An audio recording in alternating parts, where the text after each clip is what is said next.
E aí, tropinha, fazendo um vídeo novo aqui. Hoje eu vou inventar uma camuflagem aqui.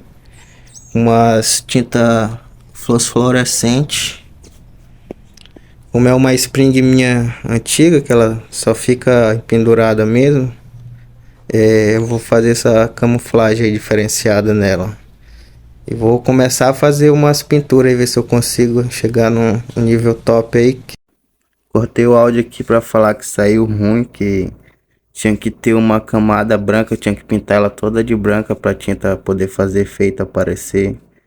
Mas eu vou mostrar aí como é que eu fiz aí, pra vocês verem direitinho.